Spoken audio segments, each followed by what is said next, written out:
think that's better. Okay. I hope. Booba booba. Well, we will find out, I guess. Test, test, test, test. I don't. Close enough. Okay.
Welcome to episode 68.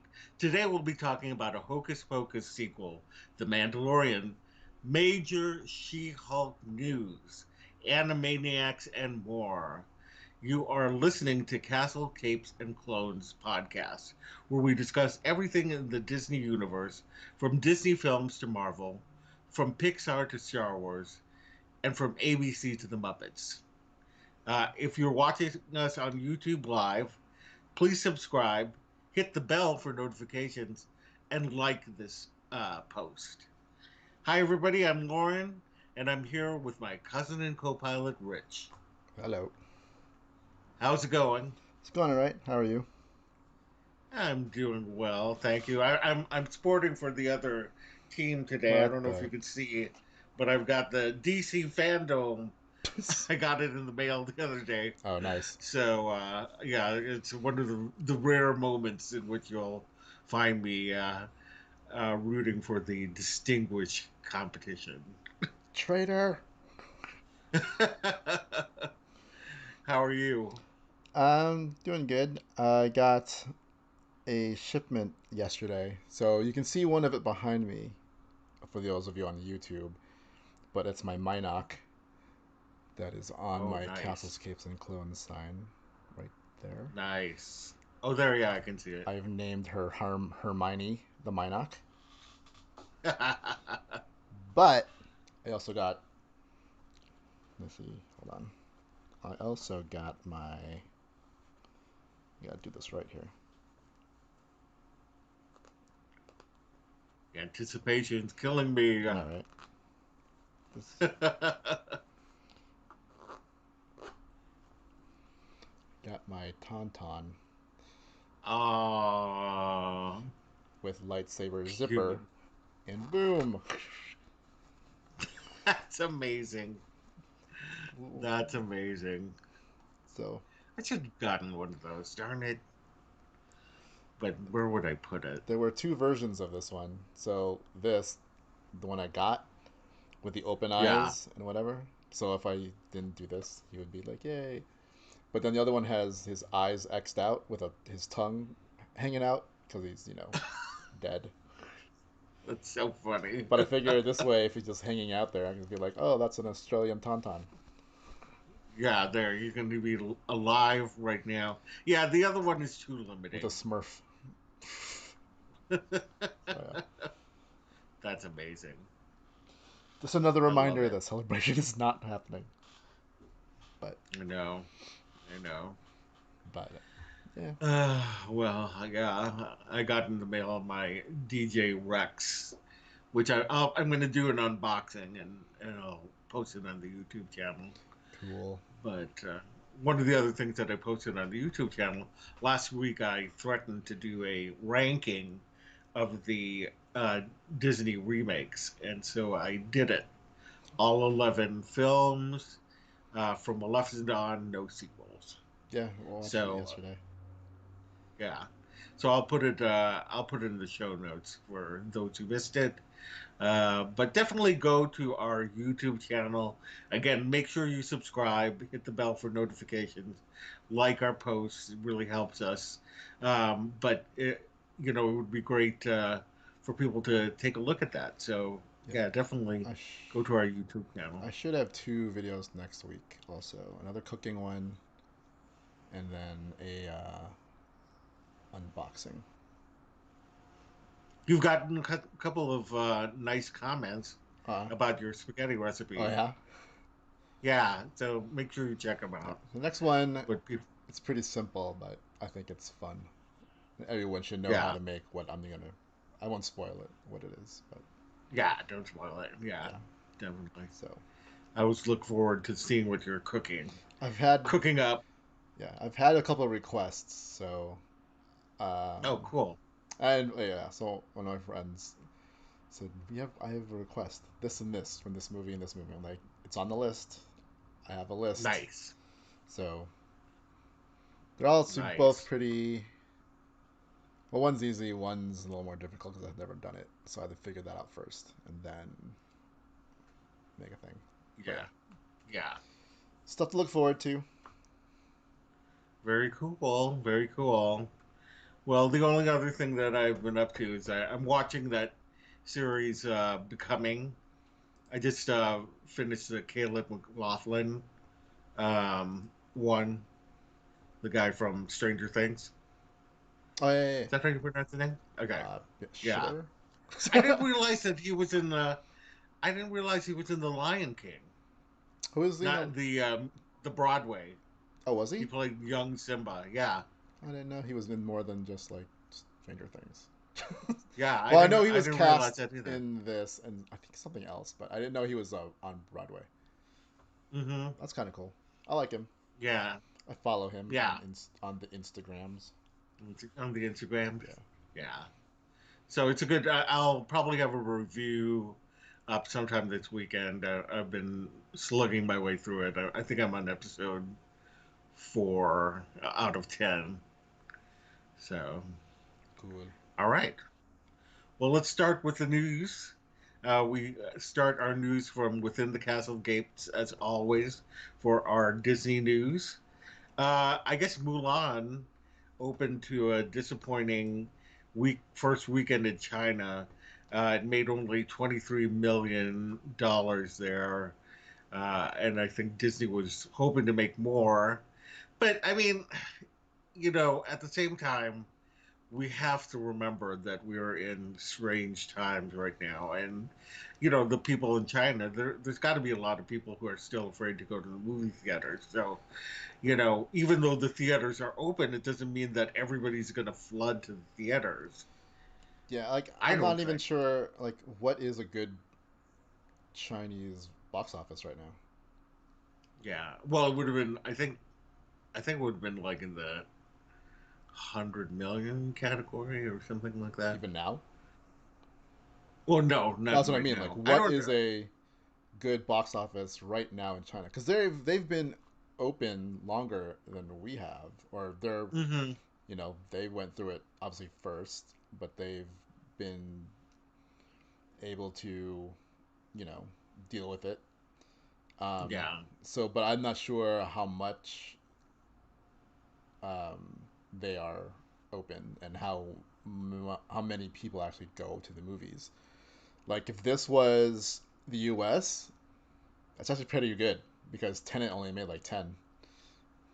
Yeah, I was going to say that it's not like all the other movies are doing extremely well. I Right. mean, right now we're just in this time of it's just a strange time right now, and I don't think that we can really say if it was a true failure or not, because just based on where we are right now with COVID. Right. So. Yeah. No. Anyway, well, some other COVID news. According to Variety, Disney is looking to move Black Widow and Soul again as their November release dates are coming up. Disney might look actually to alternative viewing for Soul, which includes making it available on Disney Plus, perhaps Premier Access. But Black Widow, I don't think they're down for the count yet with putting into the movie theaters eventually. So that's where that is at. I would love to see Soul on Premier Access. I totally get it. Oh yeah. But Yeah. I feel like theaters should just or like studios should just coming soon because Hmm. I keep pushing it. I always feel every time you make an article or a news thing that says we push it back again, we push it back again, no matter what it is, then Yeah. it just always adds a negative connotation to it. Right. Like it's failing or something like Yeah, that. And it's just like that again, we're in crazy times, people. yeah. I would say like I get it. Like shareholders probably want a date, and like people are going like, when's it gonna come out? When's it gonna come out? It's like Yeah. the sensible thing to avoid both negative press, like that kind of negative press, where it's delayed and then delayed again and then delayed again, is just to be like, we'll reassess once there's a vaccine, or we'll Right. reassess once the country um, has once the country is in a better position to open to the public, Yeah. because like Well, I it's just like, all right, you pushed it, but we're still nowhere near the point where we all can go to the movies. So it's either going to be like press saying or like people going like, okay, cool, I'm gonna go, but majority of me are like, nope, not gonna go. yeah. Well, I believe the reason why they think that they're going to move it is because on the Disney website or somewhere that's they changed the date for Black Widow to coming soon, Huh. and so that's why it caused a whole kerfuffle for people saying they're going to change the date. They're going to change the date.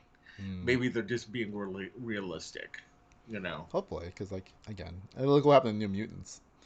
You know, even before COVID, just Hmm. it always had an uphill battle, like a bigger uphill battle because of all the negative stories about it, Press. about delays and reshoots and all that kind of stuff. Even that, so movies that come out now, Yeah, in this that was supposed to come out this year, every time you delay it, yeah.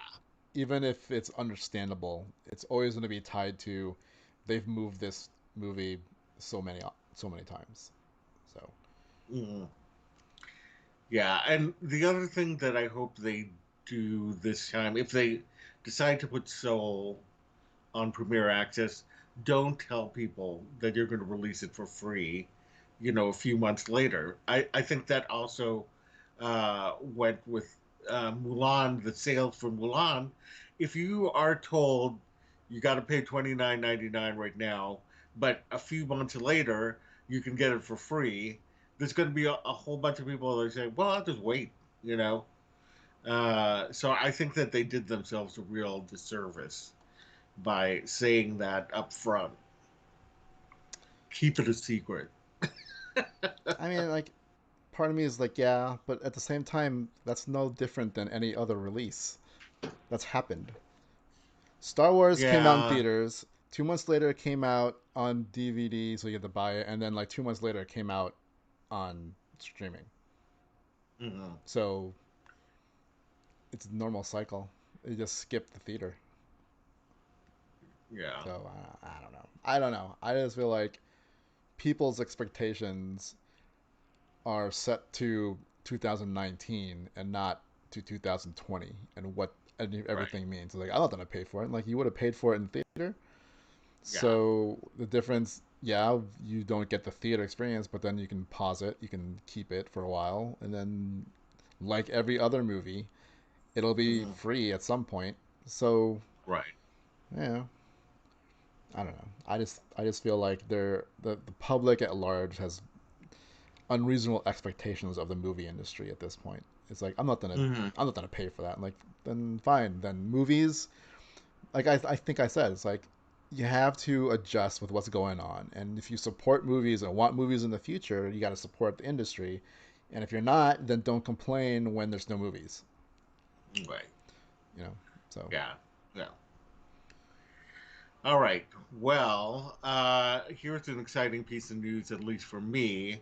Bette Midler, Sarah Jessica Parker, and Kathy Najimy are all in talks to return for a Hocus Pocus sequel.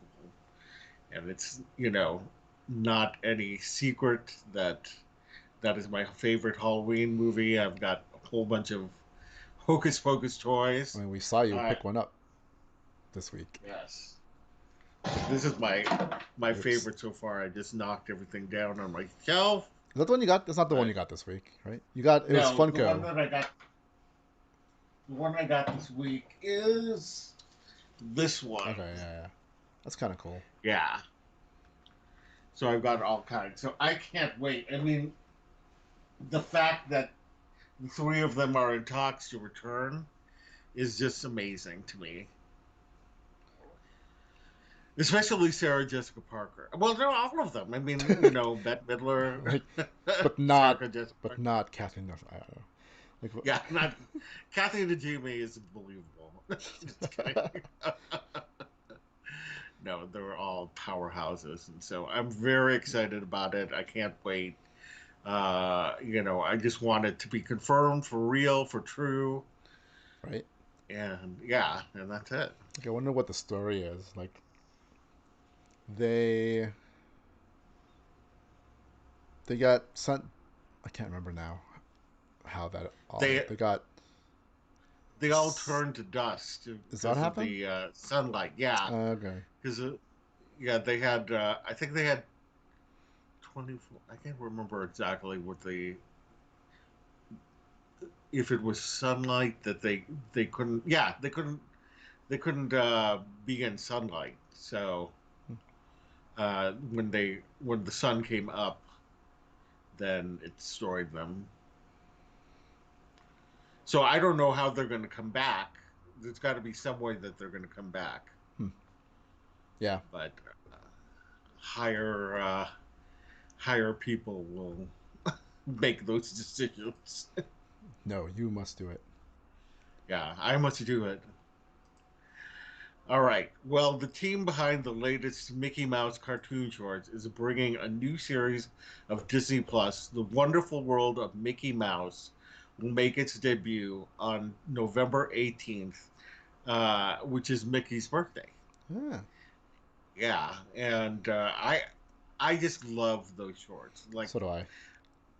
I just think that they're so cool, and they look great. And Mickey's and Minnie's Runaway Railway is my favorite attraction that I've never been I'm about to on. say like that you have not been on ever. I've never been on it, but it is what is my favorite attraction. You know, I just love it. It just makes me. Here's the thing: is it makes me happy when I see these shorts. Nice. Yeah, and just everything about it, like the look of it, the character designs, the layouts. I know that some people don't like it because they don't like the fact that it veers too much from, their classic look. But I think there's room for all kinds of styles these days. I think And that people I don't know. are willing to accept. I feel like I mean, we've talked about this before, but like when people say like it's too far from their classic look, I'm like, is it? Like, look at Steamboat Willie. It looks more Yeah, like that, closer to that than the like the ones we've kind of gotten used to in the past couple decades.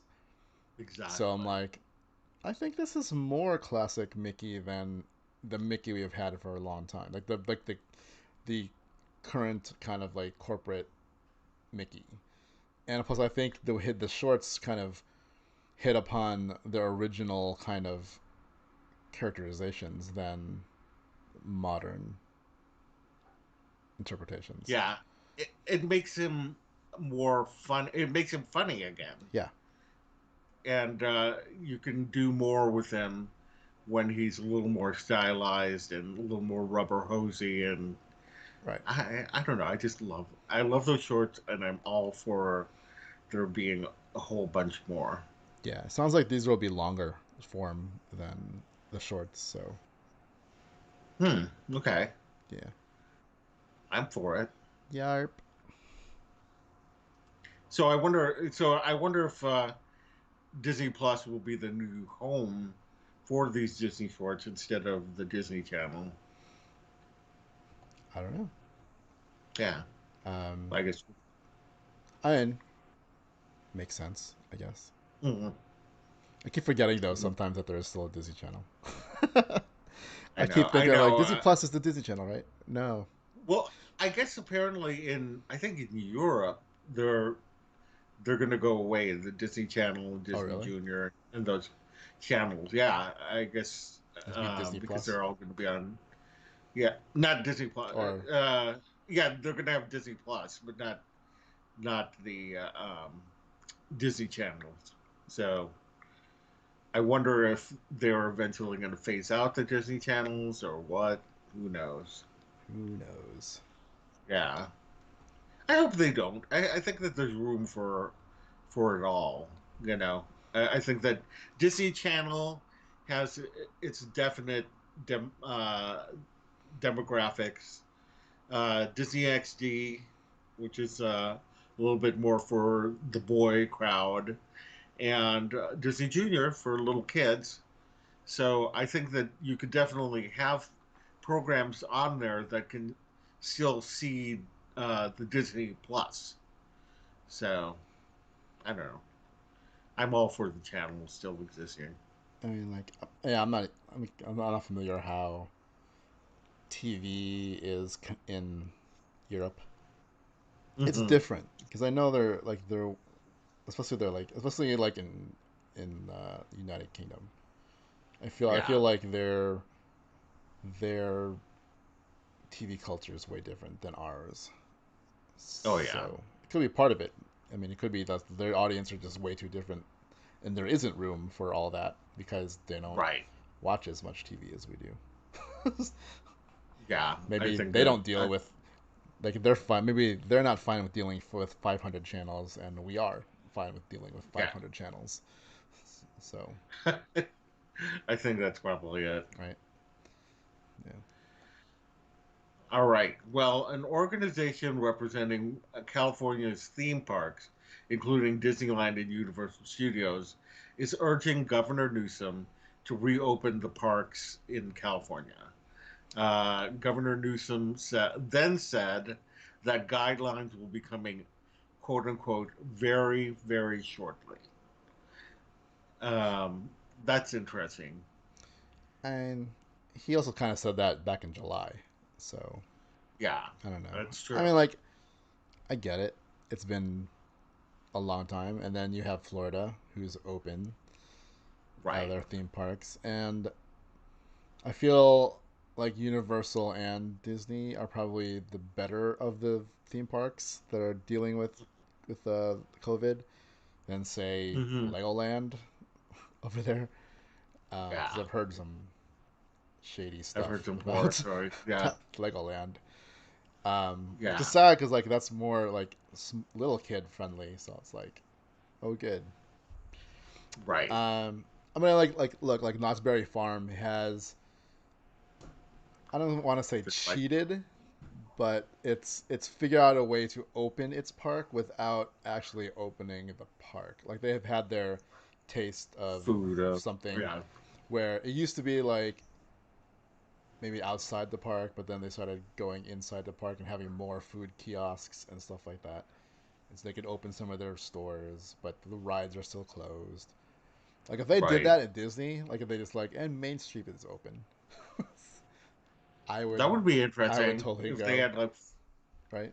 yeah, like food booths open or Yeah, or like whatever, or just like California Adventure, how they just open up that main walkway with all the food and wine kind of kiosks and stands, and then have a we're not really open but kind of open right. kind of thing. Well, what would have been kind of cool is if they opened up the parks just for people to walk through, like to promote physical activity Mm-hmm. during this time of COVID. Right. I think that would have been cool. I don't know how what they would have done. I guess they would have had then to hire back people to watch it, and without the income coming in, I guess I can understand it. Yeah. So I Because just there's a ruled that out in my mind right now. there would be a like as simple as it is, there'll still be a pretty big cost to doing it. Yeah, So yeah, they would either have to um, charge people to do that, or activate the passes, and then people will be complaining because why you're activating the pass when there's nothing really to do but walk yeah. around, right? So it'd be cool. Well, let's say that they said, okay, we're gonna have a walkthrough, and it's gonna be $30. Would you pay for that? A walkthrough? Yeah, like you could just walk through the parks for $30. I would not. You wouldn't? I would. I'd No. do it just for the experience, or I'd scooter through. Since I have the inability to walk. Right. Um, it's too steep for walking Yeah. to me. I like. I can see not a lot of people. Like yeah, there'll be people who do it, but then I think it'll die down quickly because then they'll be like, well, okay, fine. There's nothing to do. Right. Again, the cost of hiring staff to because if you look at downtown Disney, like I've Mm-hmm. never seen so many cast members out and about in downtown Oh yeah. Disney, right? Yeah. And plus, you know, it's also hazard for them. So it's like I don't want, like there's no other purpose than just to be there, Mm-hmm. and then you have to have you know Sally and Joe stand there, um, risking exposure for really just a glorified mall walking experience. Mm-hmm. Mm-hmm. I'm just it's just hard for me Yeah. to justify them opening without at least some purpose. Like at least with Knott's Berry, it's a food thing where there's food prep and there's a little bit of a more of a purpose to be there than sightseeing, I guess. You know? Yeah. I guess. And it Okay. justifies the cost. What if they did a $30 for some kind of taste of Disneyland? I'd probably do that because that's what they do at Knott's Berry. Okay. Yeah. It's pretty much like the So way it works at Knott's Berry is like buying a Sip and Savor pass. So, the Sip and Savor pass, you pay, I don't know how much it was before, but then you get these little tickets, and you right. use the tickets in exchange for like the food offerings. So, at Knott's, you buy. I mean, you're buying pretty much that kind of a thing where you use those tickets to buy the food at the thing. The Mm-hmm. difference is to be there, you actually have to buy one, and each person has to buy one. You can't share. Um, Yeah. so at least that there's a purpose to it and a more justification to paying money to do something, Mm-hmm. right? Yeah. So Yeah. Oh well. It's interesting. It's interesting. Well, I guess we'll see if these guidelines do come very, very shortly. Yeah. Uh, I just hope that he doesn't bow to pressure. Yeah. I mean, I don't think that he is the kind of person that does that. Otherwise, we'd be open right now. Yeah. Because I Like think some, because I think he did early on. I think at like that Memorial Day weekend, I think he right? bowed down, and then our cases went up. And then Yes, in June, the mandate came back for masks, and then you can see the numbers go down at that point. right. Um, and it's gone down. It keeps it's improving to the point where okay, Yeah, it's we're kind of back to pre Memorial Day, right? right. So you don't want to jeopardize the progress we've made because then one bad weekend, we're Exactly. back at square one. Or actually, we're Yeah, back below square one and we have to fight back again just to get back to this. And then, it just prolongs everything by a couple months right. and risks more people. So I think I'd like to think he's learned that he can't Yeah, because it's too costly in lives. Um, right. and he's just got to stick to it with whatever the non-mask wearers are complaining about, whatever. Like, just look at the data. It's like, okay, if we did this before, just imagine where we would be now. You know, Yeah, we wouldn't be saying like, should we go see Black Widow or not? It would be like, okay, it's safe yeah. enough. We can probably go watch Black Widow with the safety precautions that theaters have and stuff like that. Right. Um, so I would hope that whatever decision they come to with the theme parks, that he's not going to be like, well, we need to open Disneyland because they're hemorrhaging money. It's going to be like, Hmm. okay, downtown Disney looks good. They've Hmm. operated for a little over a month, maybe around 2 months now. Um, when I was there, you see my video. If you haven't, watch my video. Uh, Yeah. um, at times there was a lot of people at certain places, but there was mostly enough room to maneuver around people. But Hmm. at the same time, I wouldn't want to be there on a busier day. Right. Um, the line things are cool. Limiting people in the smaller shops and eating places are fine. Um, but I think they've and the thing that I think I like the most about downtown Disney was when I said there's a lot of cast members around. There's a lot of cast members around, and they are looking at you, like making sure everyone's following the precautions, right? Because I saw Right. some dude, take off his mask, start walking, and At then Walt Disney World. at downtown Disney, and Oh, then downtown Disney. and then Oh, boom, people are on him like, sir, you have to wear your mask properly. yeah. It's like I love the people who are like, I'm wearing my mask. Like, wearing it on your chin does nothing. That's not like you have to wear it I know. correctly. Some people are so childish. Like, I'm wearing my mask. It's like, come on. You know the way that you're supposed to wear a mask. Yeah. But I was just watching something in Walt Disney World Oh where, yeah. where this guy was, they were, I guess, removing him from the park because he wouldn't wear his mask. And he was like, uh, misquoting A Bug's Life. What was he saying? As he was saying that something to the effect of, if we don't stand up to the grasshoppers, then we'll not we'll always be subjugated or something like that.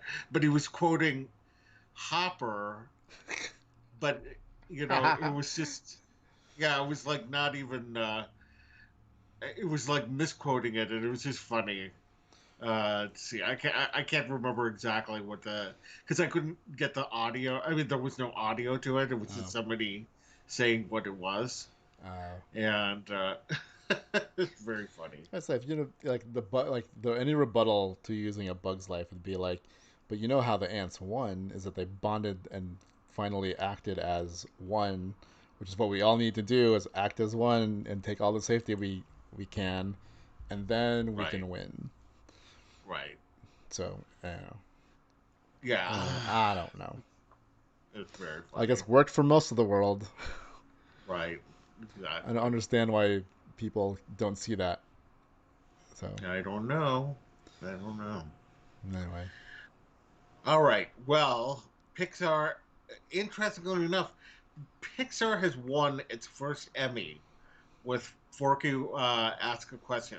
Now, I find that interesting because Pixar's been around forever, and I find it interesting. That's their first Emmy. They got their first Emmy. Um, did I say that they got their first Emmy? Yeah. I was like, what else have they done on television? They had some shorts that they've done, like Uh, Tower of, which is the Toy Toy Story Story of ones. Terror, and the dinosaur one. I forget what it's called. So there have been shorts that they've done on television. Um, but I just, it's like saying to me, Disney has never won an Emmy until now. It's just something that's been around for so long that you would have thought that they would have won an Emmy by now. I mean, But Mark Hamill voiced the Joker for how many years? And he's probably almost more renowned for that than being Luke Skywalker at this point. He never was nominated for an Emmy for any of that.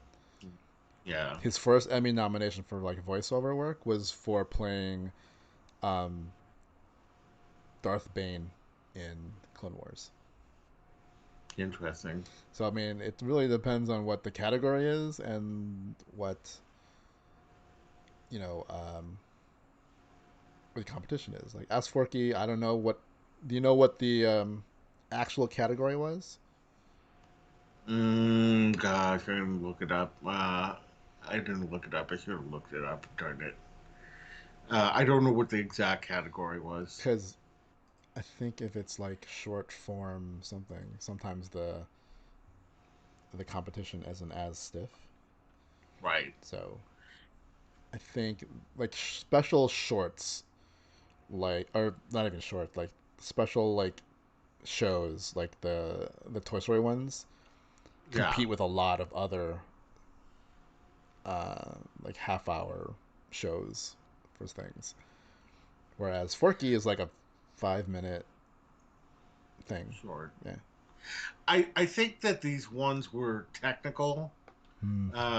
technical Emmys. So it might have been for best, I don't know, CGI animation. I don't know what all the categories are, but it could have been something like that. So I'll have to look it up again, and I'll let everybody know. Sorry about that. I should have looked it up.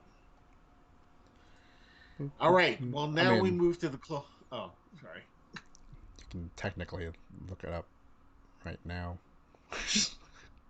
I got you covered. Because it was uh, for Okay. not the series, but the specific episode. What is love? Oh, okay. Um, it's so weird.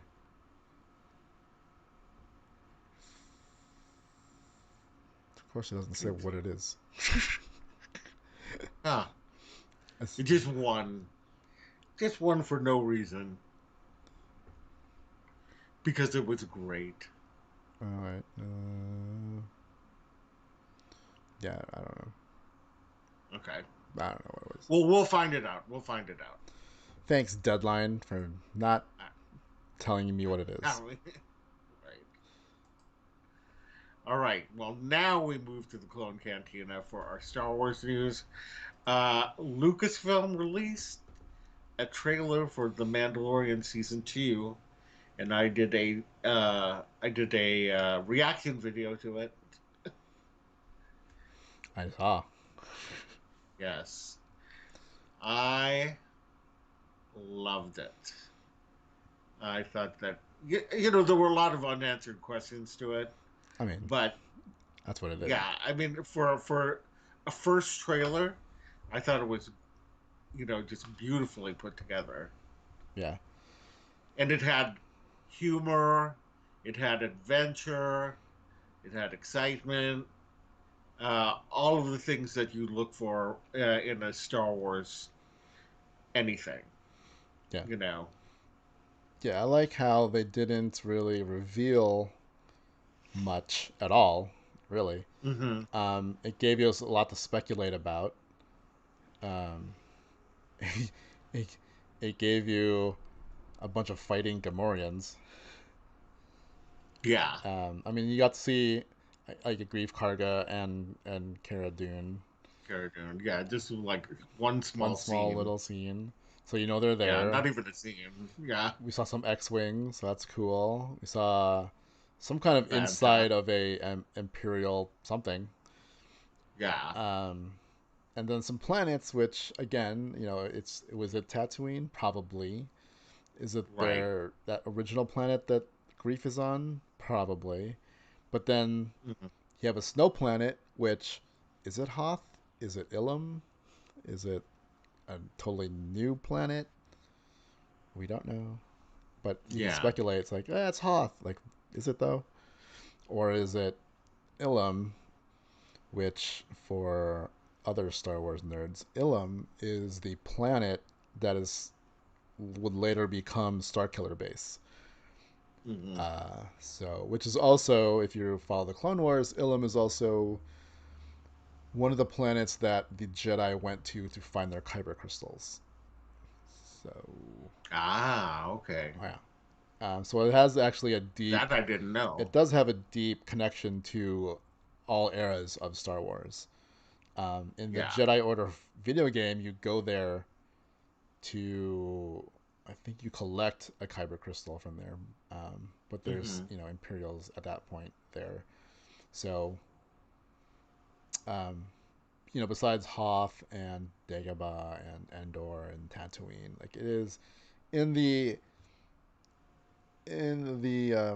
world of the extended universe beyond the movies. It Hmm. has a really big presence. So I would think it's more Ilum than Hoth, just because Hoth is the only other ice planet we've been to, Yeah. right? That most people know. Right. But so it's Huh, kind of cool. interesting. Yeah. I'm just really looking forward to it. I hope the next trailer will, just give us a little bit more um, in terms of characters that we want to see in.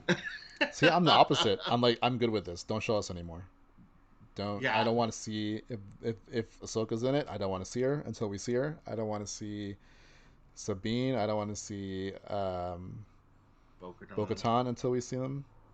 Like, I don't even want to see Timmy Yeah, you know Oliphant. what? I don't I want guess to. you're right. I don't. I would rather, because the best part of episode one or chapter one of the Mandalorian was Baby Yoda.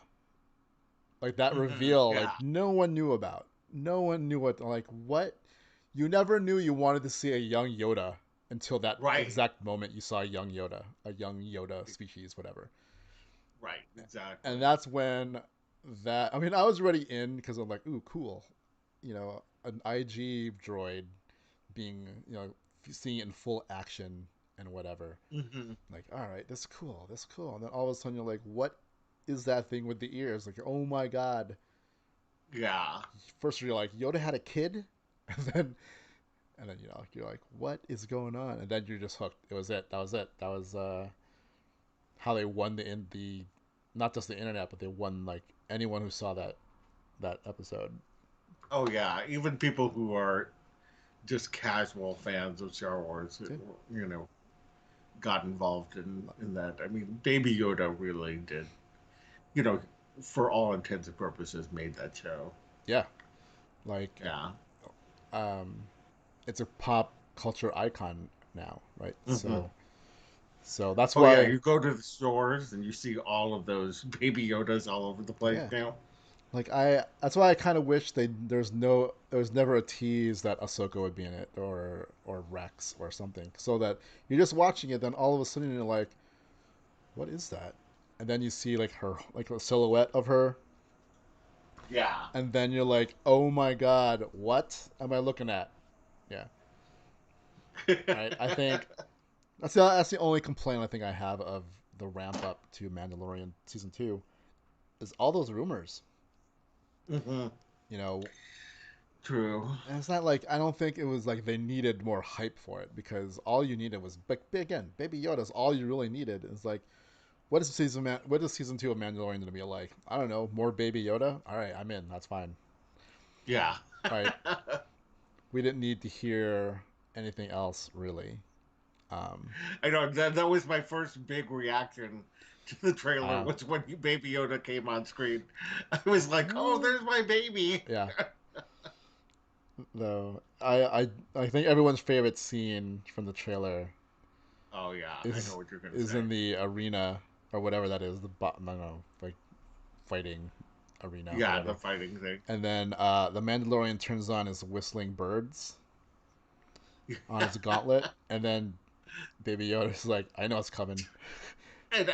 Boop, and his Closes clamshell the thing. closes. Yeah.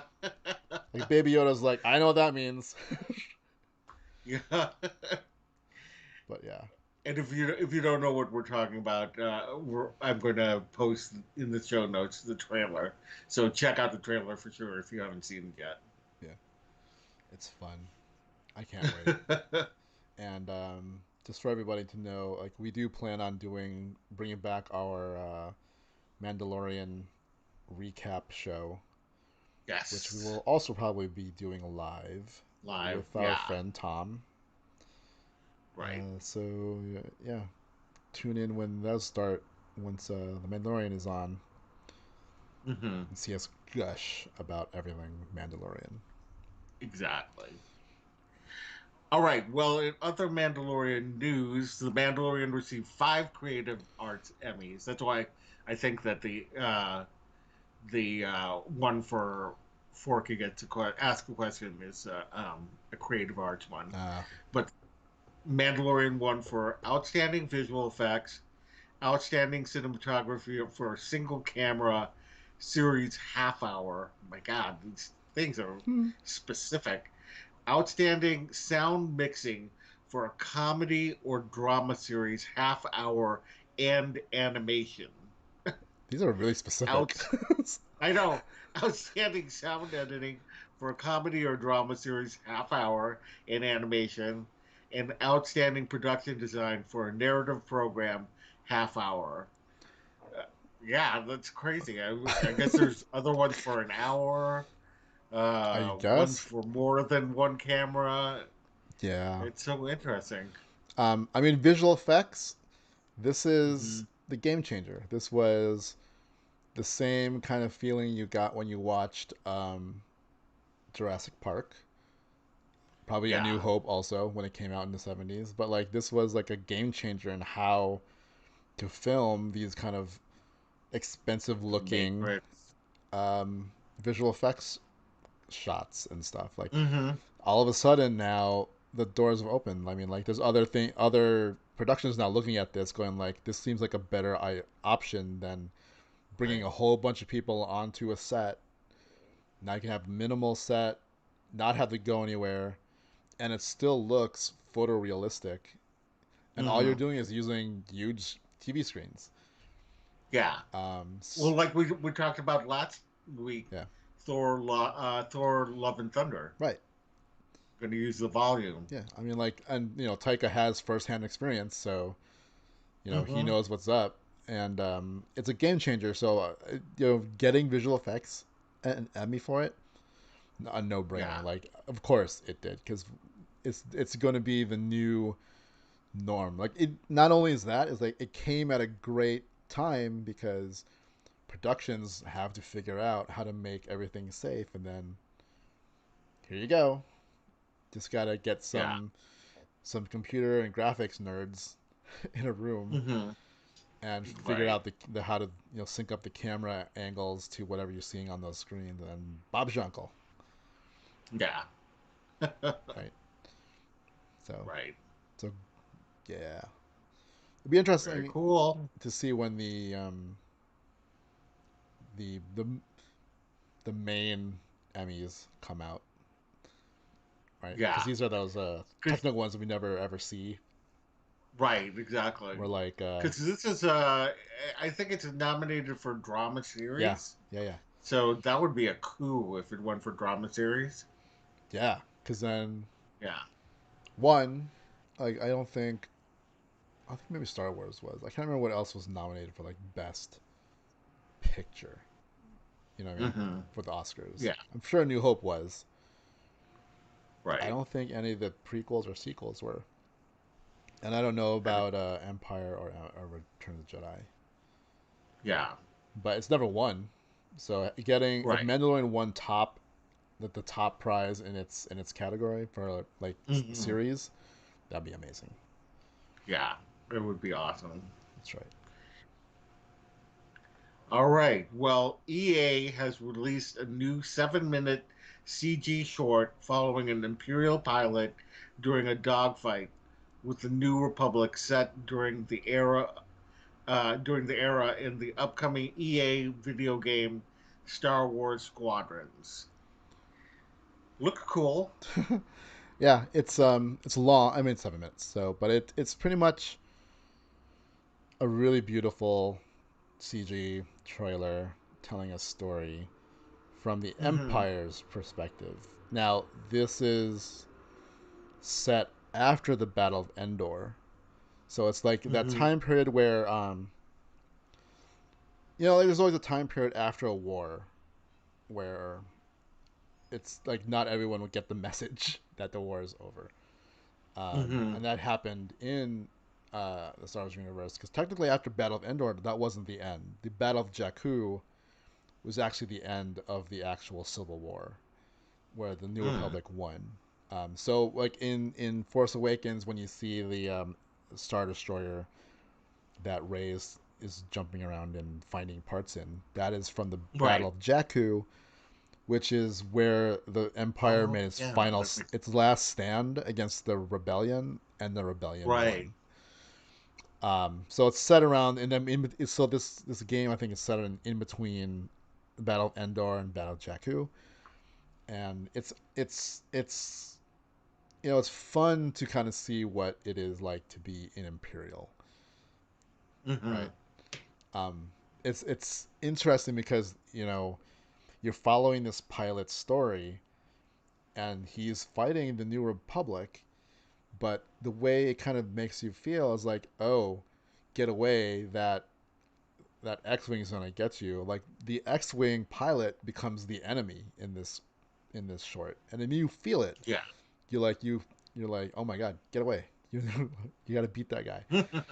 You know, but it's a very awesome kind of trailer. Like I wish they would do, you know, like Star Wars has this animated series, is Clone Wars, Rebels, Resistance.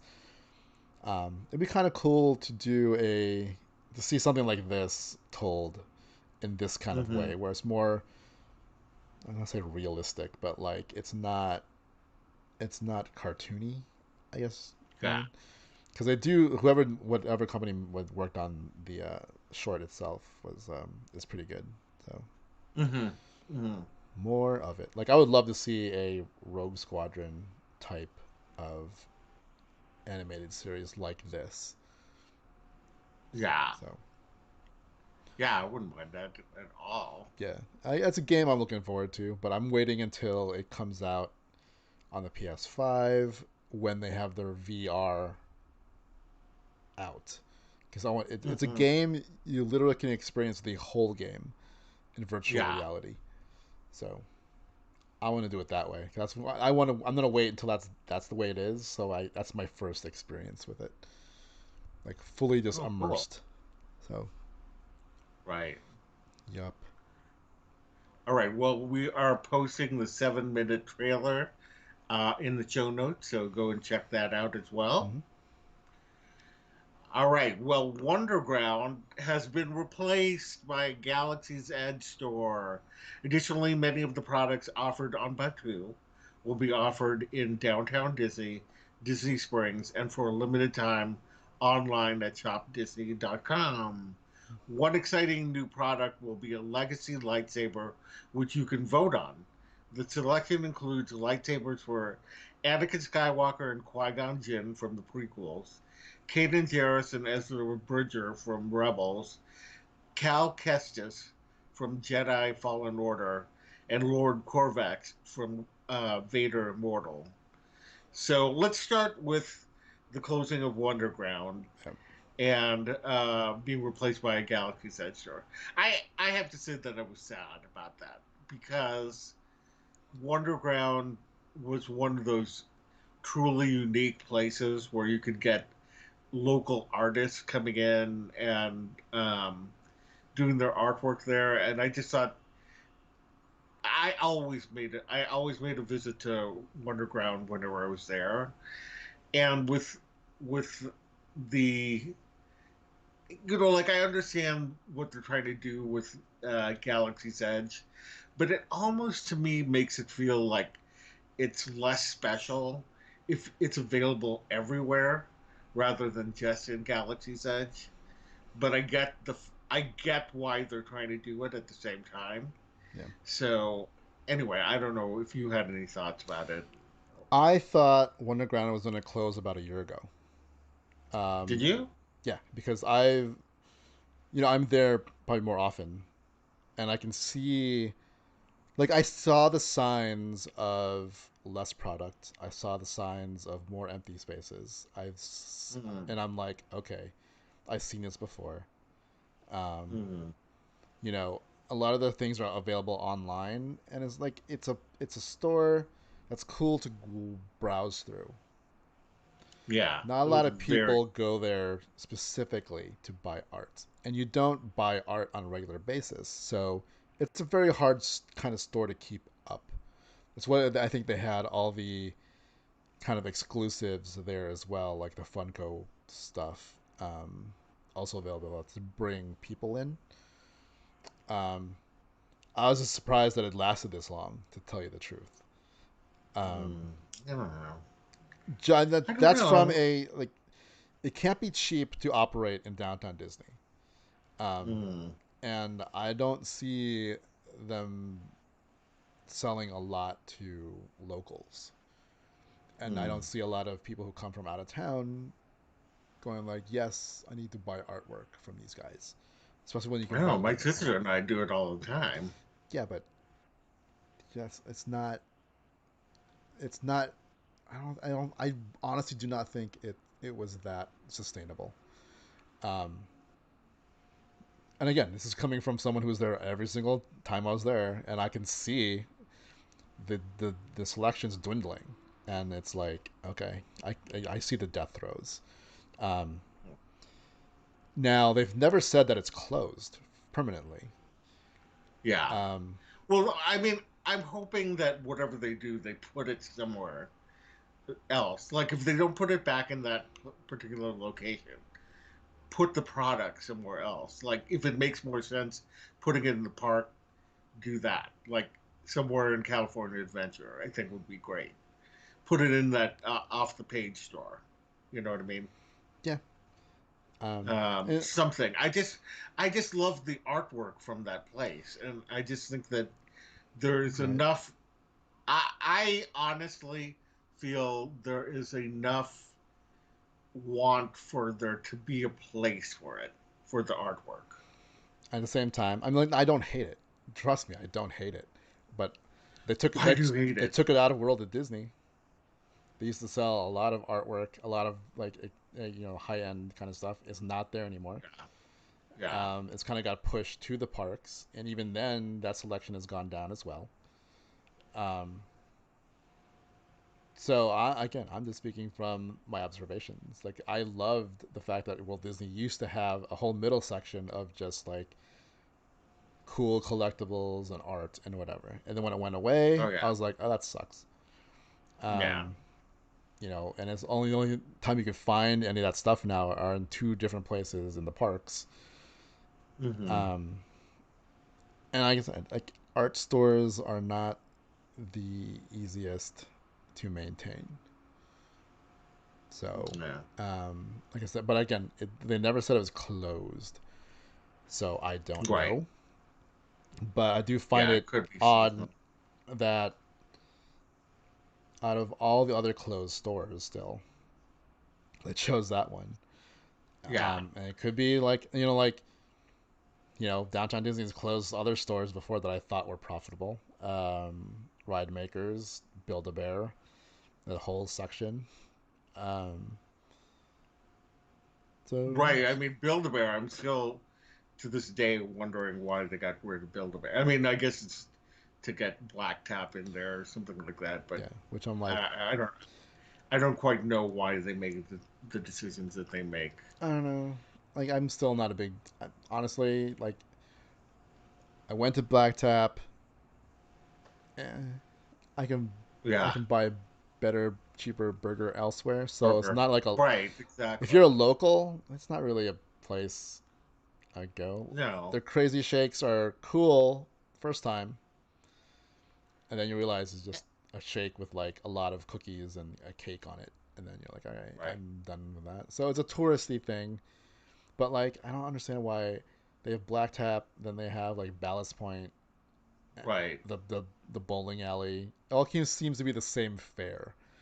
Like it's all Yeah. that American kind of like burgers and like chicken fingers and whatever. One place has Right. beer, or whatever. If they replace it with like a Morimoto kind of place, I can see that. Right. At least it's different because then you have, your like Mexican food place. You've got your Hmm. Creole place. That's Japanese. different. The sandwiches, the kind of Italian place. But then Hmm. you open like a bowling alley, Ballast Point, and Black Tap, which is all pretty much American food. And Uva, the Cattell. Oh yeah, It's all the same. yeah, They're all the same food, so I don't know. yeah. I don't know why they make I would have rather decisions like had they do. if they're gonna get rid of some stores for more restaurants, give us some variety on restaurants. Right, exactly. You know, um, so I don't know, but who knows what happened behind the scenes with Wonderground if they're gonna come back. I do hope so. I mean, Yeah.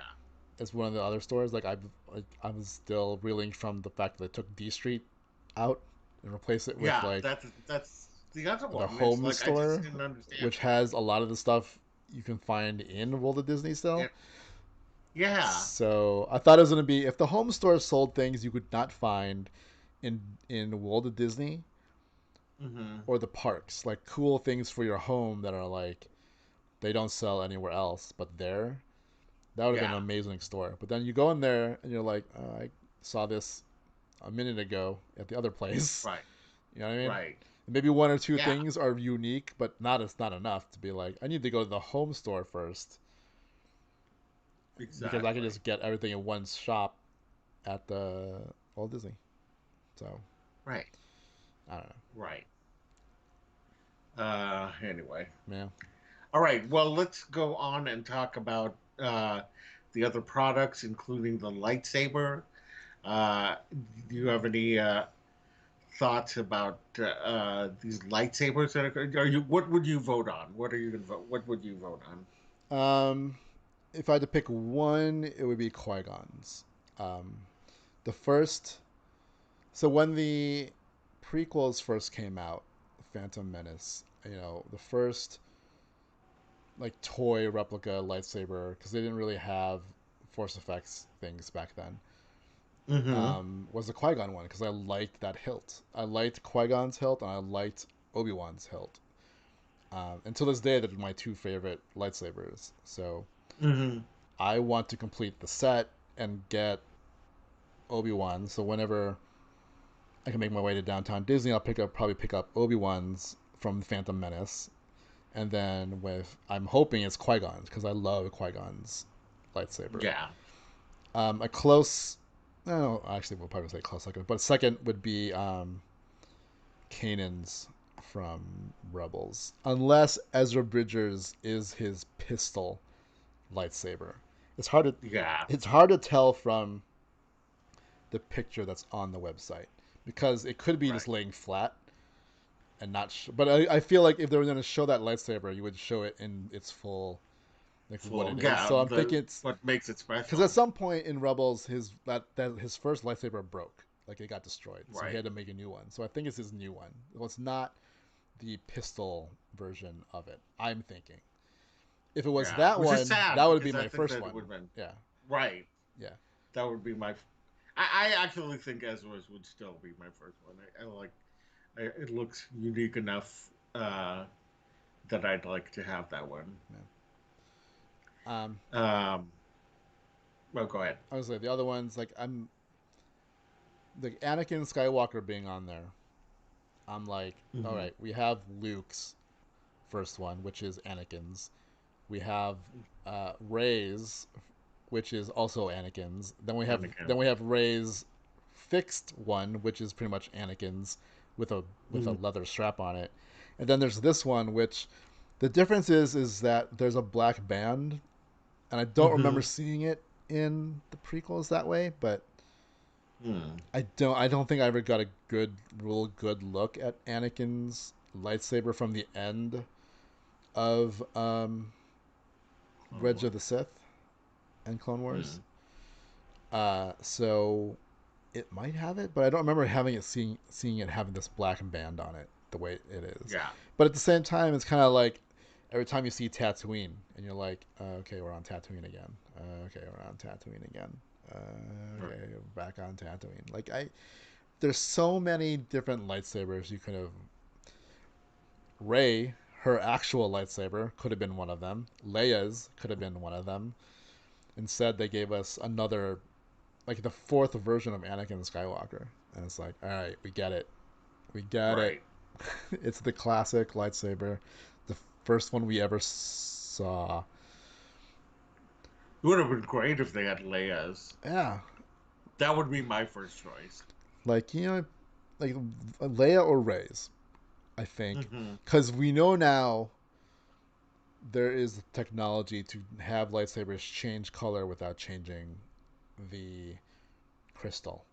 Because they do have Ahsoka's Clone Wars ones, which turned from green to blue. Um, Darth Darth Sidious's lightsaber also has changing colors in it. He has the elite saber that's not sold at Galaxy's Edge. It's a Hasbro product. And also Darth Revan's changes color as well. So like Rey's, they can figure out Rey's where it changes ever so slightly from like blue to green to yellow. Mm-hmm. Um, and then Leia's like I would hands down get Leia's and or Rey's. Oh yeah. So I Yeah. think it's a waste of like I'm not gonna complain they're giving us six choices. I'm Mm-hmm. just and there are six choices from very different areas Eras. of Star Wars, but I think it's a missed opportunity by giving us another Anakin lightsaber, Yeah, I and agree. not Leia's or Rey's. Yeah, I I think, agree. especially if it's because they call them legacy lightsabers. I think Mm-hmm. Leia should have like like her saber known as a legacy lightsaber, Definitely. right? So Definitely. so Hopefully we'll see that one on the shelf someday. I've no doubt. I mean, there's way too many people wanting that lightsaber. It's like the two ones people want are Rey's and Leia's, and Oh I yeah. agree. Like I was kind of Yeah. disappointed that they gave us Ben Solos. I'm like, this is a repainted Kylo Ren's, Right. right? It's a Right. cleaned up version, so I'm like, it's not unique anymore or whatever. So Yeah. yeah. uh, anyway. Which one would you get? Oh, you thought about Ezra's. Yeah. Yeah, The that's other right. ones Right are there. weird. Like I'm not a fan of Lord Corvax's because it looks too intricate and looking at my wall, I don't think it would fit well in it. I think it's too out there. It is, but it was one of the ones that I kind of liked because it was so out there. But if I were displaying them, yeah, I understand what you're It saying. looks like a candlestick holder. Yeah, it does. It does look like this really gothic. Right? Like, We're gonna. I'm posting a link to the page in which you can vote and it has all the pictures on there, so you can check it out. If so, just in case if you're wondering what we're talking about, Yeah. and you can see Lord Corvax is quite an interesting Mhm. lightsaber. Oh yeah. All right. Well, ILM is this ILM X Lab? Yeah. Okay. Has released a trailer for Star Wars Tales from the Galaxy's Edge, which takes guests on a virtual tour of Batuu. The trailer also revealed that Anthony Daniels has been cast to once again voice C3PO in the upcoming virtual experience. Um, it's a really cool trailer, I thought. Yeah. Very short. Yeah. It's like again one of the things why I'm waiting to get the PS5 and the virtual experience that comes with it, or not comes with it, but like that will eventually be on it. Is like I don't have any virtual stuff, so Mm-hmm. Oculus, the one for the PS4, um, because I'm waiting for it to be a little bit more improved, and I think with the PS5 it'll be improved. But I Yeah. definitely want to play these things. I hope that some of these things do come to other platforms. Because I Mm-hmm. don't want to get the one for the PlayStation and then have to buy the Oculus Rift just for like Vader Immortal and this the Galaxy the Tales from the Galaxy's Edge. Um, so ILM X Lab is the guys who make the Vader Immortal game, but it's for the Oculus Rift. Um, Mm-hmm. so it's limiting in that I don't also need more than one virtual reality set. So, Mm-hmm. um, but it's cool that Anthony Daniels is once like I think he said he's done, but you're never done, No. There's always a way of reeling people back right? Like I feel like into the At fun. this point C-3PO is the voice of Star Wars, Mm-hmm. right? So Yeah, I agree. you're never getting away, Anthony. You're never getting away. And again, we're posting the trailer on our show notes so you can see what we're talking about there as well. So we've got a whole bunch of things for you guys to watch. All right, so now we try on our capes and cowls for Marvel news. Chris Hemsworth has no plans to retire from Thor anytime soon, and I am happy about that. I think that they found a great stride for him Yeah, in this being a little bit more humorous. Because that's what his character is in the comics. He's a little bit more humorous. He's a little more boisterous, right. and I think that they had a little bit of it in the first Thor, enough for me to be interested in it. Then they totally took that out in the second Thor, and then they had it in spades in the third Thor. Right. So I'm really looking forward to Love and Thunder, especially since it's being done by Taika Waititi again. Yeah. Yeah, I'm glad. Like I think Hemsworth is like an underrated comedic actor. I think so I too. think they will keep want to cast him in like the hunky kind of things, but like Mm-hmm. honestly, like I'm not a big fan of the Ghostbusters remake. Right. I just felt like the humor was too forced. Like, and I've said it before. Like, you have some of the best modern comedians right now. I think their efforts were kind of wasted in a like, look at us, we're funny, right? We're funny. When Mm-hmm. the magic of the original Ghostbusters was that they're comedic actors who are funny without being trying to be funny, right? Right. Um, but my favorite part of actually Ghostbusters was Hemsworth, like his role. Yeah. You know, I think that's when we first saw. Oh, he can actually be funny. yeah. Like I thought it was because like my first experience with him was that brief moment in JJ's Star Trek when Mm-hmm. he was captain of the Enterprise for like 2 seconds or whatever that Right. ship was. Um, and that was it. And then he was Thor, and then I only saw him again in Ghostbusters. So Yeah. So I have Men in Black. I haven't seen it yet. It's one of those movies I have. I just not watched yet. Mm-hmm. Even though I love both Tessa Thompson and Chris Hemsworth. Yeah. But I feel like Thor in Ragnarok, and then also in Endgame and Infinity War is Thor now. I think, and I think they found. I think you're right. They found the character, and that's who he is. And I think Yeah.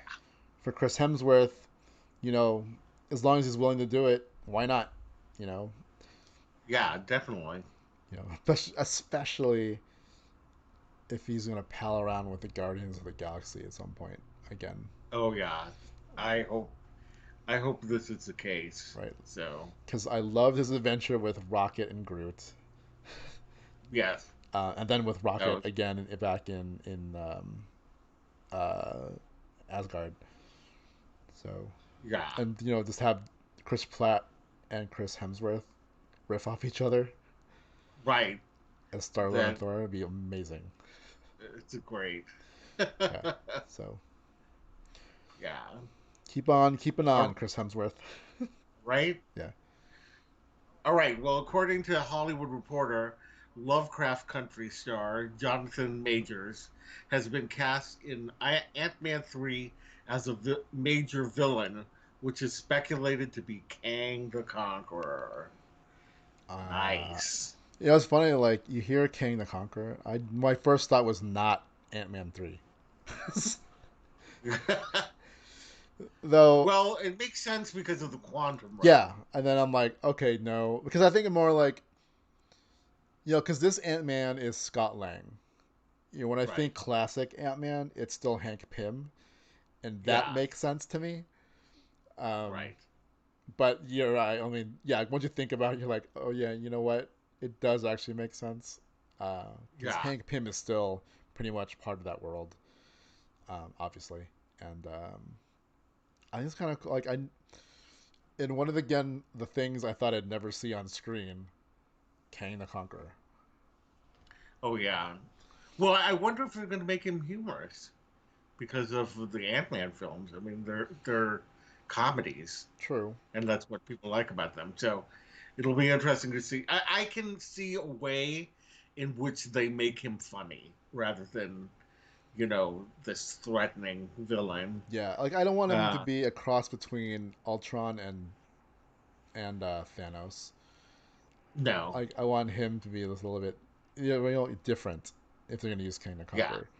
So yeah, I think if they pursued a kind of more humorous villain, that hmm would be a definite departure from because we had some really heavy villains.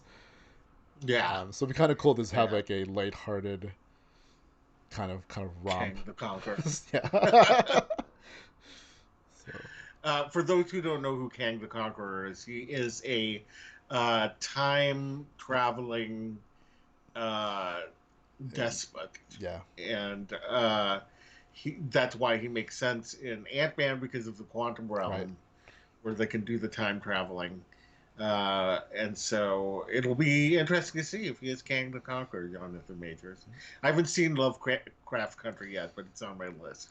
Yeah, because I hear people keep saying it's like a modern Indiana Jones or something. What? Lovecraft Country? Yeah, Huh.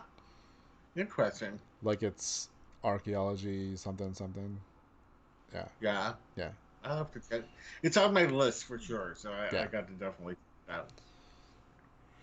All right. Well, set photos have preferred confirmed that Georges St. Pierre will return to the role of Batroc the Leaper in Falcon and the Winter Soldier. Now, that is a villain that I never thought was going to be on screen, just because in the comics he seems like such a lame villain. But that's again another way in which uh, Marvel Studios has made taken a villain and made him awesome. That's why I never understood why people said Marvel has a villain problem They don't. because They don't have a villain yeah, problem. they don't have a villain problem, and I would love for Batroc the Leaper to have. I, I just thought it was so cool the way that they did it in the in Civil War. No, not Winter Civil War. Soldier. In Winter Soldier, yeah, Winter Soldier, where his fighting technique was leaping, and they never called him Batroc the Leaper. We knew that he was Batroc, but I just thought that that was kind of a cool callback to him being called Batroc the Leaper. Yeah, I think the whole thing of Marvel having problems with its villains. It's not that it has problems with villains. It has a lot of villains that, on paper, could seem silly. Hmm. I think that's what it is. Yeah. But Marvel has confidence in itself to bring those to Hmm. life, whereas your shirt company doesn't trust its villains and only goes like Yeah. the most heaviest villains because they think that's what everyone needs to People see. want. But Right. no, we want to. I want to see. I mean, like even like Brainiac. Like bring Brainiac in. Bring um, some of the sillier Batman villains in. Yeah. I mean, Cheetah's there. That's Or cool. some of the Flash villains, the Yeah, rogues. the He's Rogues got a Gallery. great rogues. Yeah, Yeah, he's got a great rogues I gallery. mean Wentworth Miller That's never. in the Flash series is one of the greater Hmm. TV villains, Captain Yeah, Cold. Captain Cold I mean, you have the Suicide Squad, who are all pretty much villains. villains. Um, Yes. they have great villains. You just have to trust that they work. Hmm. It's like I think it's DC's issues. Like they have so many characters, they just need to trust that it doesn't have to be Batman. Right. You know, Exactly. it worked. Like Wonder Woman worked really well in most of her on-screen time, Hmm. and until it became another movie. But same thing with Aquaman. Like I love Aquaman up to a point. Right. When they're Yeah. allowed to Until be then. when they're allowed to be themselves and their characters, they work. It's when they Hmm. become Batman, it doesn't work. Right. You know, Yeah. I totally agree with you. yeah. That's why it's like Flash in Justice League was a such a departure from Mm. the rest of the characters. I think that's the only reason why I think it works, even though it doesn't seem like the Flash to me. But he was at least different enough where you're like, okay, it's not a brooding Batman clone in a different suit. It's Exactly. Yeah. it's the lighthearted part of whatever, and I think that's what DC really needs to explore is that again, it's not just Batman. like, Yeah. like, The heroes can like all be we different. got it. Batman exists. Yeah. We got it, we got it. We got many Right. versions of it. Like, give us everything else. Superman can be the sun to Batman's moon, Yeah, and everything will be fine. and Wonder Woman's You the know? Earth. Yes, exactly. But like, So bring us Ambush Bug. Bring us. I know, yeah. I mean, that's the thing is that they could totally. There's so many characters that they could have that they could just.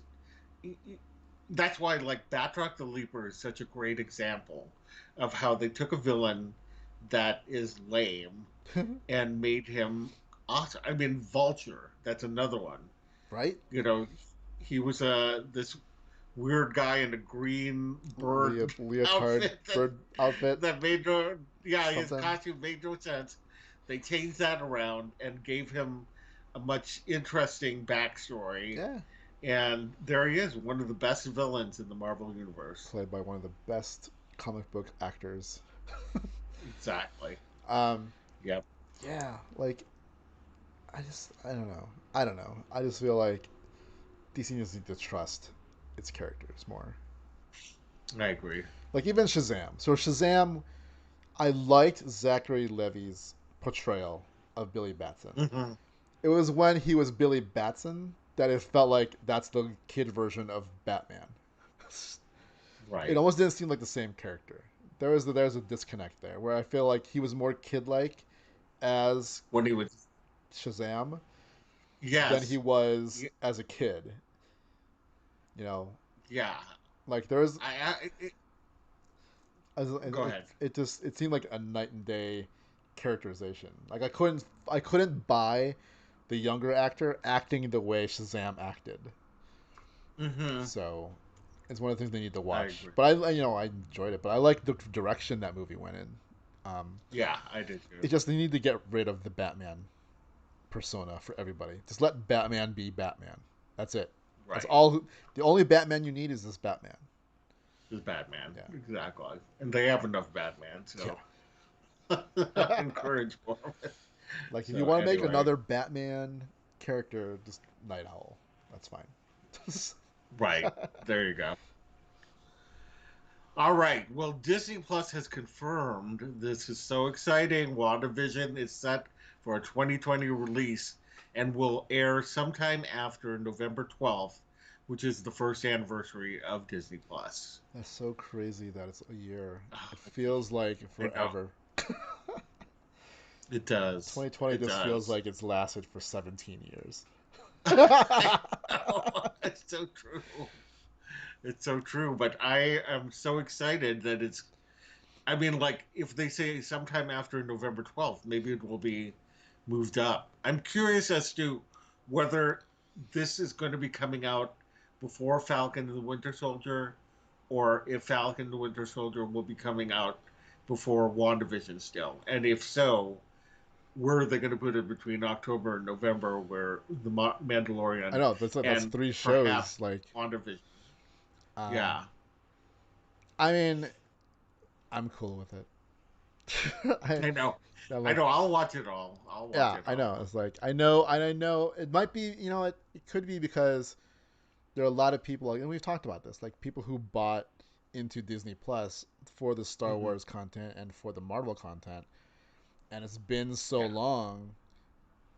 It's been a year since Disney Plus Hmm. came out, and there's been really no new narrative Stuff.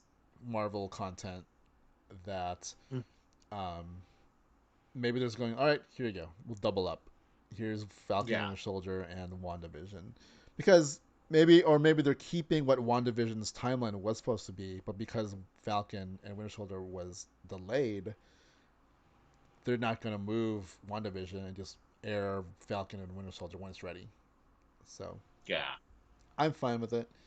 It just means for us more work because we probably have to do A lot of. some kind of thing. Okay. Yeah. We'll figure it It might out turn when we get there. into maybe it turns into Marvel Mondays, and then Right. I don't know. Or something. I don't know. Right. We'll We'll figure it figure it out. out. Yeah. Yeah. All right. Well, the last piece of news in Marvel news, I mean, like, it's huge. So Marvel She-Hulk has tapped Kat Corio, who has done Brooklyn Nine-Nine. It's Always Sunny in Philadelphia, and Shameless as a series director, and is eyeing a 2021 production start for the series. Tatiana Maslany from Orphan Black has been cast to star as the giant green heroine. And wow, that's amazing. I haven't seen Orphan Black yet. It's on my list, Yeah. but I hear that she's fantastic. Yeah. I've seen her in like interviews and stuff. I really like her. Um, Mm-hmm. a lot of people are complaining that she's too small, but No, Mark Ruffalo is the shortest Avenger, so it works. exactly. Yeah, So, that's true. That's true. right, like And She-Hulk, when in Hulk form, they can just do what they do and make her bigger, Hulk mhm, like. So I was never like, she's too small. Like that's like I think because she's portrayed a little bit as a almost like Amazonian as in yeah, well in the comic book she doesn't really change. Like she's always kind of She-Hulk from what I've seen, yeah, right? So maybe this is like this the version where it's kind of like Mark Ruffalo or Bruce Banner and the Hulk where they do switch between the two. right. So or she could just be all mocapped and she's like Thanos, like she's there. It's all her facial expressions, her movements and whatever, but they Thanosize her and you Yeah, have that portrayal portrayed onto a CG version of her. Maybe. So I mean, it works either way. You Yeah. know, the way they did Thanos was amazing. Like you can, Oh yeah. it's Josh Brolin's performance that sells that character. It You get is. He every did bit it of his performance in it. So I right. can't see why they wouldn't be able to do it if they go the route where She-Hulk is always She-Hulk and not like um, she's normal Jennifer for scenes, and then when she needs to, Hulk's out. Because I think that's not the way. I mean, look, you tapped the director of Shameless, um, Always Sunny, Brooklyn and Nine Brooklyn Nine. Nine-Nine, which are comedies for the Yeah. most part. Like Shameless is like comedy Shameless is it's like yeah, a dark yeah, it's a comedy. dark comedy. So you could I like I gotta say that that's probably the direction they're gonna go, and the more lighthearted. Which is the way that it should Yeah, like I go. feel like it should be like a lighthearted Law and Alan Order or McBeal-esque. something, right? Because she's a Yeah. lawyer, so um, Hmm. but it'd be awesome if like here's this lawyer, she's also green and kind of Right. Amazonian sized, so Yeah. I think that's a I little think that humor would. in that. Um, Right. so who knows? But I have like once I saw that she was cast, I'm like, okay, like Yeah. no reservations. Even though I've never seen Orphan Black, but just from what I Uh-huh. know of her, I'm like, okay, all right, we're good, Yeah. we're good. So I feel the same way. Like I just think that it's really exciting news. I mean, yes, I wanted Alison Brie to play her, but I think this is a good choice as well. yeah, from So what I'm happy. I know of Orphan Black, like she plays multiple versions of herself, Right. right? Yeah. So I feel like if there's a difference between Jennifer, what's the last name? Walters. Walters and She-Hulk, that she can do it no problem whatsoever. Like, Yeah. form two very different characters, but I don't think that's the way She-Hulk is. I think She-Hulk is more like Smart Hulk, where it's the same person. Well, it Trying to would be think. interesting if she at first like really hulks out, and then Yeah, uh, and then Bruce Banner teaches her to kind of go in between, and that's what makes her the She-Hulk we know. I think that that would be uh, really cool. yeah, because like Yeah. Mark Ruffalo did, at the news tweet back at um, Tatiana Maslany and said like, "Welcome to the family, cuz." So that that pretty much I think That's awesome. confirms that they're going with the that she is Bruce Banner's cousin. That's awesome. So Yeah. here's the hope, and also he'll. I mean, he said he's going to be in it, right? I don't know if it's been confirmed Hmm. though that he's definitely going to be probably part of the pilot, if anything, because Yeah. for those who don't know, like she gets her, I guess, Hulk powers Hmm. from Bruce Banner because he does like a transfusion to save her Yeah. from something. So Yeah. I hope that's what they go with still as her I origin. I hope so too. Yeah. It's such a pure origin story and something that they don't have to spend a whole lot of time on. Right. Right. So yeah, I think that they could definitely just get through that and go. Yeah. So Because I just one, I would just love to see some smart Hulk again in something. hmm I think that Um, would be great. so that'd be kind of cool. Yeah, Now all we need to know is Ms. Marvel and Moon Knight. Come on, Marvel. right.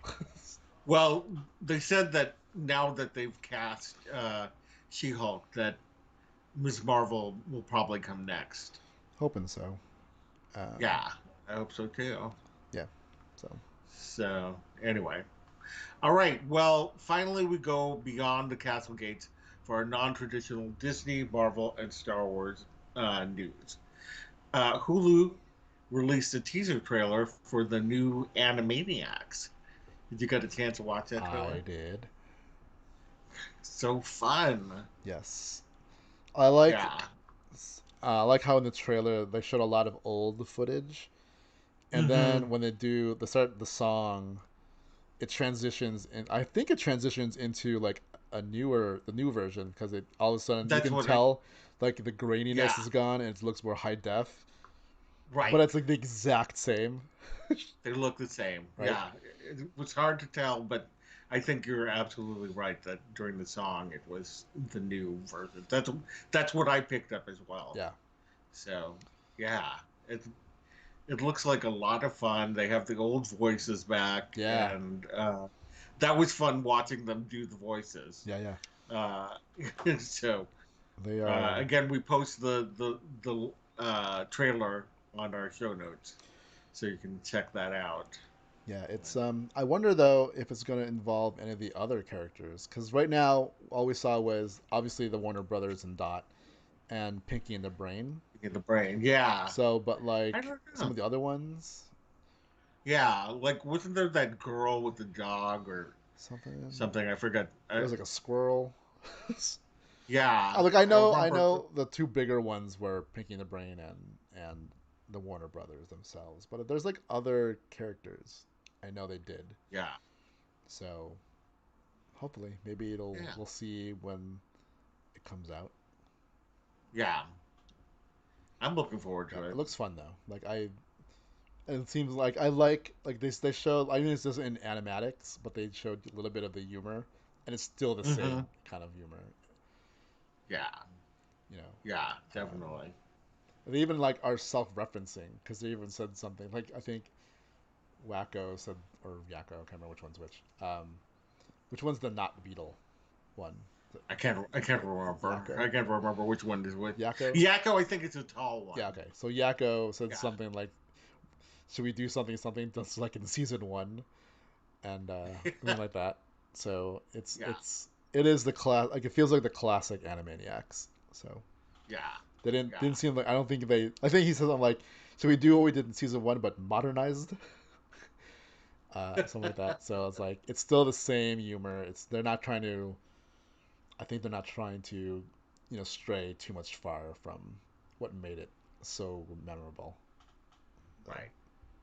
Because they don't need to. yeah, exactly. All right. Well, Peter Dinklage will star in Searchlight Pictures' thriller Keith. There wasn't a lot of details. No, actually, there was no details what Keith was. That That's one I looked all we up and know. I couldn't find it. Yeah, all we know is a thriller, and I love Peter Dinklage, so I'm all about him starting in this thriller. I'm glad that he's getting more work. Yeah, I like I like I like Peter Yeah, Dinklage. yeah. All right, Stuber or I Stubber, think it's Stuber. actress. What is it? I think it's Stuber. Stuber actress Natalie Morales will be directing the Hulu movie Plan B about an unlikely couple who have a regrettable sexual encounter and their search for the Plan B pill in America's heartland. Uh, that sounds like an interesting story. I like Natalie Morales. I know her from what is that show called? Santa Clarita Diet. Mm. Yeah, where she played this sheriff that was, thought that Drew Barrymore's character, who was a zombie, was like the Messiah or something like that. Nice. So anyway, yeah, she's funny. She's very funny, and so it'll be interesting to see if she brings in the comedy chops. It does sound like a little bit of comedy Yeah. with this Plan B. They're So like, no, it's not a comedy. It's a tragedy. yeah, I Like, know. oh, okay. Which That's for some people it that's is, one way to go. Like like a right? drama tragedy. Right. All right, and the final piece of news that we have is that Captain Marvel actress McKenna Grace, who I think played one of the younger Captain Marvels, has joined Hulu's The Handmaid's Tale. She plays the young teenage bride of an older commander. Uh, Very interesting. Have you watched The Handmaid's Tale before? No. Again, Oh, it's it's like, so good. yeah, I know. I'm the worst at watching TV. Right, So, right. It's so good, and I can totally imagine her in this role. That she's got her like way of running things and things like that. mm, And I can't wait for it. I can't wait for the new season of The Handmaid's Tale. cool. All right. Well, we have come to the end of our very busy news cycle. Be sure to leave a review on iTunes or wherever you listen to your podcasts. It helps us to be found. And share our posts with your family and friends on your social sites. Again, if you're watching us on YouTube Live, please subscribe, hit the bell for notifications, and please do like this post. You can always reach us at podcast@castlecapesandclones.com. Leave us your feedback, good and bad. We'd love to hear from you. You can reach me personally on Twitter at Lojav and Instagram at Lauren Javier. How about you, Rich? I'm on both Twitter and Instagram at R2 Romasanta. All right. Well, the opinions expressed on today's podcast are solely our own and do not represent the Walt Disney Company, its subsidiaries, or assets. Be do do do do do do do do do do do do do do. All right. Bye, everybody. Catch you on the flip side.